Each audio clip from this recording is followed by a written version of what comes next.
19 July ভয়াবহ বানৰ আন এগৰাকী সাহসী যুৱক আছিল কুন্দন কৰ্মকাৰ। এটা ভিডিঅ' খুব ভাইৰেল হৈছিল। সেই ভিডিঅ'টো দেখা পাইছিল যে তলত একেবাৰে নদী সদৃশ আৰু এজন যুৱকে কাৰেণ্টৰ ৱাইডালত ধৰি বগাই নিজৰ জীৱন ৰক্ষা কৰিছে। সেই স্থানটো হৈছে এইটো টেঙাখোলা, নাজিৰাৰ বামুণ পুখুৰীৰ টেঙাখোলা। এই স্থানত এটা বিদ্যুতৰ খুঁটা আছিল আৰু সেই ৱাইডাল এই মুহূৰ্তত পৰিয়ে আছে। সেইডাল হৈছে ৱাইডাল, কাৰেণ্টৰ যিডাল ৱাই, আৰু এই ৱাইডালত ধৰিয়ে ওপৰত লাগি থকা, সেই সময়ত ওপৰত লাগি থকা এই ৱাইডালত ধৰিয়ে সেই যুৱকজনে এই দিশৰ পৰা সেই যিটো বিল্ডিং আছে সেই বিল্ডিংটোলৈ গৈছিল। সেই বিল্ডিংটোলৈ গৈ নিজৰ জীৱন এক প্ৰকাৰ ৰক্ষা কৰিবলৈ চেষ্টা কৰিছিল। আৰু সেই যুৱকজনে আমাৰ সৈতে এই মুহূৰ্তত আছে। তেওঁ হৈছে কুন্দন কৰ্মকাৰ। মই কৈছোৱেই যে টেঙাখোলাৰ এই স্থানতে এটা বিদ্যুতৰ খুঁটা আছিল আৰু সেই বিদ্যুতৰ খুঁটাটোত উঠিয়েই এই কাৰেণ্টৰ তাঁৰডালত ৱাইডালত ধৰিয়ে সেই বিল্ডিংটোলৈ গৈ নিজৰ জীৱন ৰক্ষা কৰিবলৈ চেষ্টা কৰিছিল। আৰু সেই ভিডিঅ'টো খুব শিহৰণকাৰী ভিডিঅ'টো ভাইৰেল হৈ পৰিছিল। এইগৰাকী হৈছে সেই যুৱকজন কুন্দন কৰ্মকাৰ। কুন্দন, সিদিনা কি হৈছিল ইয়াত? তুমি এনেকৈ উঠিব লগা কেনেকৈ হ'ল? এখন মানুহ বচাব যোৱা কাৰণে এনেকুৱা হৈছিল। মানুহ বচাবলৈ গৈছিল নাও লৈ কিনে, নাওটো ডুবিলে, খুলি মাৰি দিলে। তাৰপাছত নাওটো ভাঙি গ'ল। লগত নাও আছিলে নাওটো। মানুহ ক'ত বচাব গৈছিলা? এইফালে আছিলে চাপৰি ফালে, তল চাপৰি ফালে। তুমি নিজে গৈছিলা নাও? মই লৈ গৈছিলোঁ, মোৰ ভাইটিও গৈছিলে নাও লৈ। নাওটো পাল্টি মাৰি দিলে, নাওটো ভাঙি গ'ল মানে কাছত খুন্দা মাৰি। তাৰপিছত নাওটো ভাগিলত ইয়ালৈ কেনেকৈ আহিলে? সাঁতুৰি আহি পুস্কুটাত গ'লোঁ, পুস্কুটাতে উঠিলোঁ আৰু কাৰেণ্টে আহিলোঁ। কাৰেণ্ট দি বগাই আহিলোঁ। সাঁতুৰি আহি মানে এই কোনো পুস্কুটাত উঠিলোঁ। তাৰপৰা সাঁতুৰি কাৰেণ্টৰে বগাই গ'লোঁ বিল্ডিঙত, তাত থাকিলোঁ এইখিনি। কাৰেণ্টে তুমি বগাই যাব পাৰিলা? 6-7 ঘণ্টা আনিব লাগিল যাবলৈ কাৰণে। কিমান সময় লাগিল? 6-7 ঘণ্টা। 6-7 ঘণ্টা।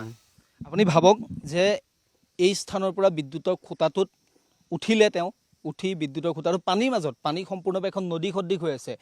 ইয়াত বিদ্যুতৰ খুঁটাটোত উঠিলে, খুঁটাটোত উঠি তাৰপাছত কাৰেণ্টৰ ৱাইডালত ধৰিলে আৰু ৱাইডালত ধৰি তেওঁ সেই যিটো ঘৰ, সেই ঘৰটোলৈ তেওঁ বগাই যাবলৈ চেষ্টা কৰিলে। আৰু আচৰিত, আপুনি শুনিলে যে তেওঁক সময় লাগিল ইয়াৰ পৰা সেই বিল্ডিংটোলৈ যাবলৈ, তেওঁক নিজক বচাবলৈ তেওঁ সময় লাগিল 6-7 ঘণ্টা।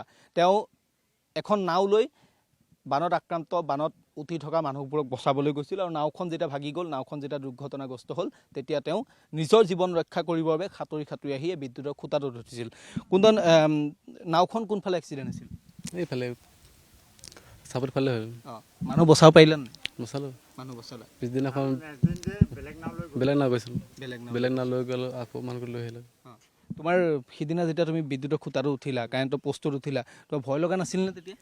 ভয়তো লাগিছে, হ'লেও উপায় নাই, তলতো পানী আছে সেইকাৰণে চিঞৰা পৰ কাৰেণ্ট দি উঠিলে আৰু কাৰেণ্ট দি আহিলে। কাৰেণ্টটো কাটি থোৱাই আছিলে? কাটি থোৱা আছিলে। এতিয়া মানুহখিনিয়ে তাৰ পৰা চিঞৰিছে চাগে তোমাক? চিঞৰিছিল। হয়নে? ভিডিঅ'টো কোনে কৰিছিল? এই পকা ঘৰৰ মানুহে কৰিছিলোঁ। কৰোণা বুলি ছোৱালী ই কৰিছিল নেকি? কৰোণাই কৰিছিলোঁ। খুব সাহসেৰে যাবলগীয়া হৈছিল তুমি? আকৌ আহিলে যাব কাৰণে। সেই দিনটো মনত পৰে নাই তোমাৰ? মনততো পৰে আৰু কি। দাদা, আপোনালোকে দেখা পাইছিল? ই কেনেকৈ গৈ আছিলে? আৰু এইটো দৃষ্টি, আৰু আমি ভিডিঅ' কৰা নাই, আমি মানে কি পানীৰ কাৰণে মোবাইল চোবাইল লৈ যোৱা নাই, মাইকী মানুহক মোবাইল দি দিছোঁ। আমি চাইছোঁ যে কোন মানুহ এতিয়াও ফেক্টৰীত যোৱা নাই। মানে এক ঘৰৰ মানুহে নদীত মানে কি গছত উঠি আছিলে। তাৰপৰা সিহঁতি আকৌ নাও চলাই, আমি নাজানো নাও চলাবলৈ। সিহঁতক ক'লোঁ, সিহঁতি গ'ল নাও লৈ, সিহঁতি নাও চলাবলৈ জানে, কিন্তু নাওটো নিলে, পানীৰ ইমান সোঁত, নাও দুফাল হৈ গ'ল। সিহঁতি যেনে তেনে যে সাঁতুৰি অহা আৰু নিজৰ জানটো ৰক্ষা কৰিলে। নেক্সট দিন আকৌ ৰাতিপুৱা বেলেগ এটা নাও লৈ সিহঁতক বচাই আনিলে। এইগৰাকীয়ে হৈছে সাহসী যুৱক কুন্দন কৰ্মকাৰ। বানৰ মাজত তেওঁ গাঁৱৰ কেইবাজনো লোক আবদ্ধ হৈ আছিল, পানীত উটি গৈছিল আৰু নাওখন লৈ তেওঁ বচাবলৈ গৈছিল। নাওখন লৈ যেতিয়া বচাবলৈ গ'ল, সেই নাওখনে দুৰ্ঘটনাগ্ৰস্ত হ'ল। নাওখন ভাগি গ'ল। ভাগি যোৱাৰ পাছত সাঁতুৰি আহি নিজৰ জীৱনটো ৰক্ষা কৰিলে। আৰু তাৰ পাছত এই বিদ্যুতৰ খুঁটাটোত উঠি কুন্দনে নিজৰ জীৱনটো ৰক্ষা কৰিবলগীয়া হ'ল। কুন্দন, এতিয়া চৰকাৰৰ পৰা যিখিনি পইচা পাব লাগে পাইছে নাই তোমালোকে? পইচাটো পোৱা নাই, এতিয়ালৈকে পোৱা নাই। এপ্লাই কৰিছিলে নাই? এপ্লাই নাই কৰা।